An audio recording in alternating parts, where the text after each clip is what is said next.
Hey everybody, it's Irene with BrainStormAcres.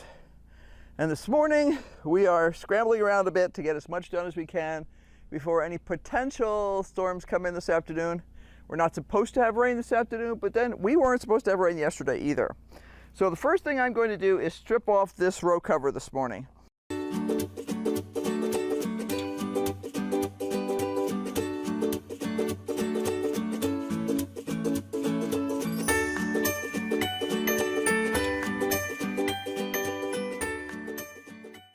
As you can see, it's really shredded. I have a replacement row cover for it, and I'm also going to tie down and wedge some of this stuff a little bit better.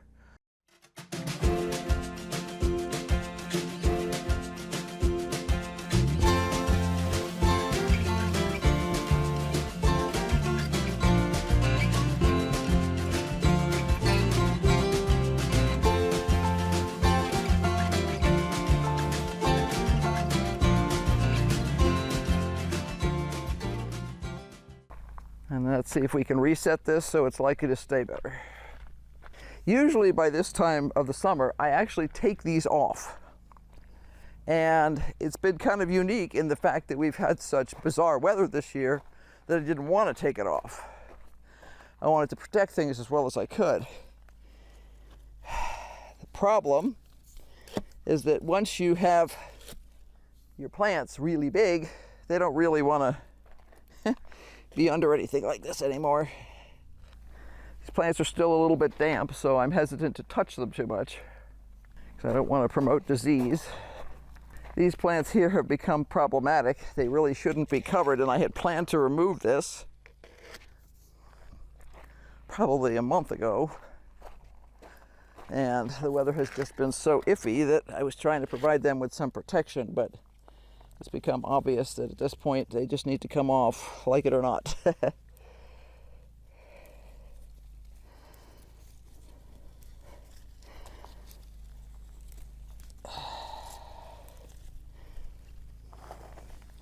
These plants here are Roselle hibiscus, also called rosella, also called all kinds of other stuff depending on where you come from. Grown pretty much everywhere in the world except the United States, where it's not as popular, but it is, that is a nice ripe tomato. It is a very cool fruit.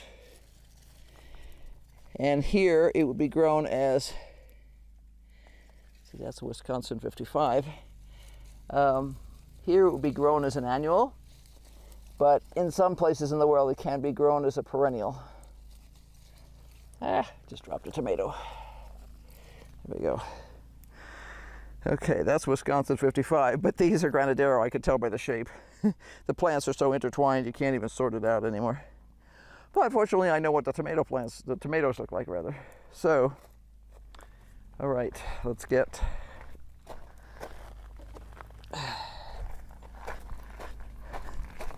have a place to collect the tomatoes. Okay. Now, what I'm going to do is I'm going to retie these so that they're tighter than they used to be. And then we'll see what else we can do. I've got a big cloud that just blocked the sun, which is okay. It makes us about 5 degrees cooler. I have to get some new rope for next year. I really don't like this rope. It's old rope left over from, I think we were using it as a boundary marker when we were camping for our camp. What I'm doing is basically creating purlins, and the tighter I can make this, the more tolerant this will be of wind, because it keeps these hoops from shifting and from popping out of their locations. Now I just redid this on bush beans the other day, just a couple of days before the storm, and it did work. My conclusion was it had previously not been tied tight enough. I also tightened up the other one over there. Hi Jack, what you see? Anything exciting? He's excited this morning. I got a mouse in this truck.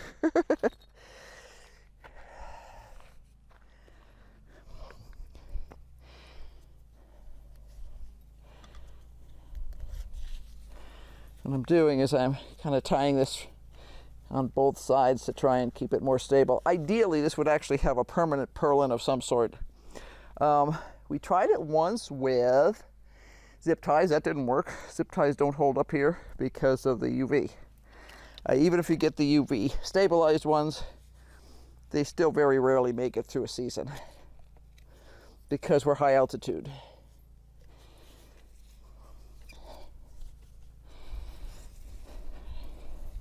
I'm feeling very Boy Scoutish right now. I say Boy Scouts because I was never allowed to be a Girl Scout.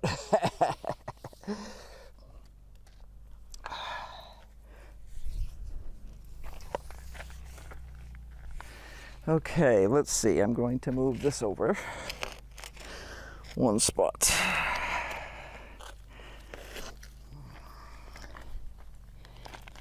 I'm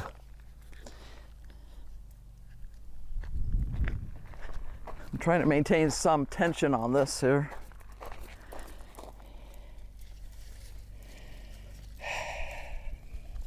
I'm not going to try and stand these guys up or do anything fancy. Just doesn't make sense. 1, 2, 3, 4. 1, 2. Okay, that's what I thought. Okay. Whew. Sweat and eyeballs.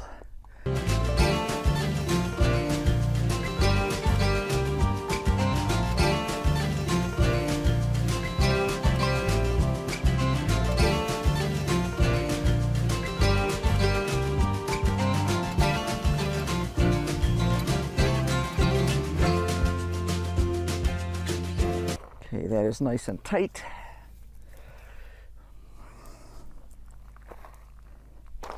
I am going to cram a few of these in to try and make the location of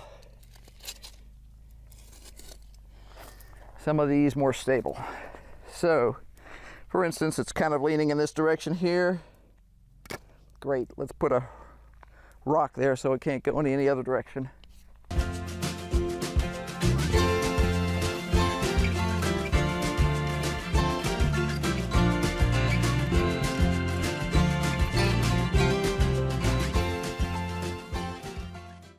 And what that does is it means that the bottom simply can't jump around as much.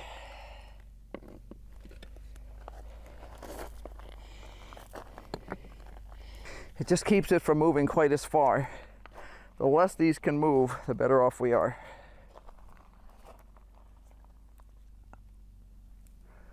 Making this a little bit more vertical instead of leaning quite so far.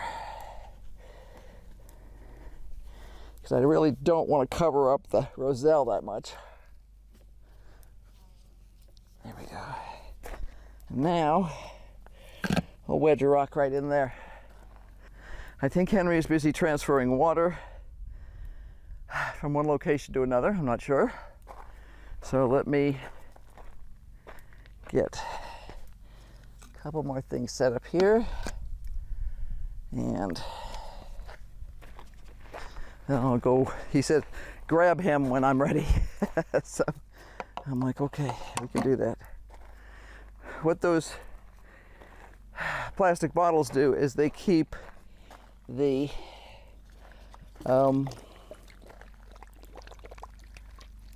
poles from poking holes as easily in the row cover if the row cover flaps against it, which at some point it will. So that's better. Okay, let me go find the Henry. Look who I found! It's my helper.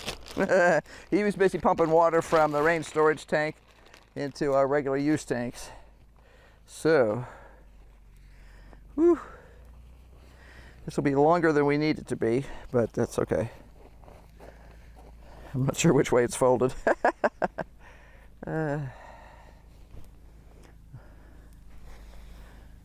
That's the way it's folded.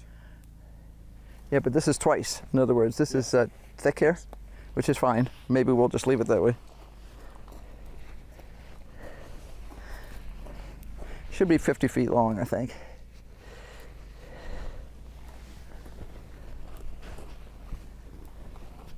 Plant on the end's doing pretty well.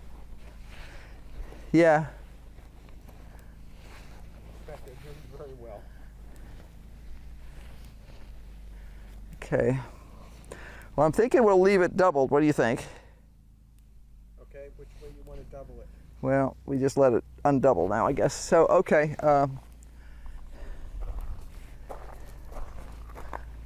I'll actually cut this shorter. I don't think I'm going to try and do the end the way we usually do. Okay. I think we'll just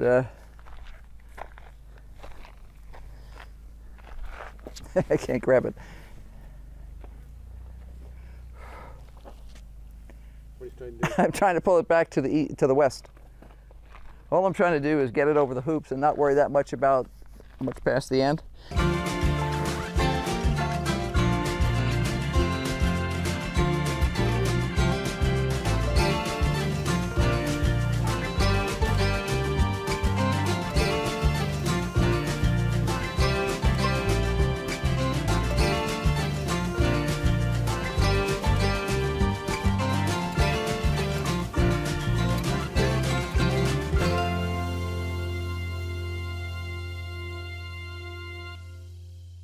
I'm going to cut off this end here. I'm going to leave the roselle out, and I'm going to put a clip on to hold it. And that's as good as we can do. You know, I mean, there's a limit to what we can protect.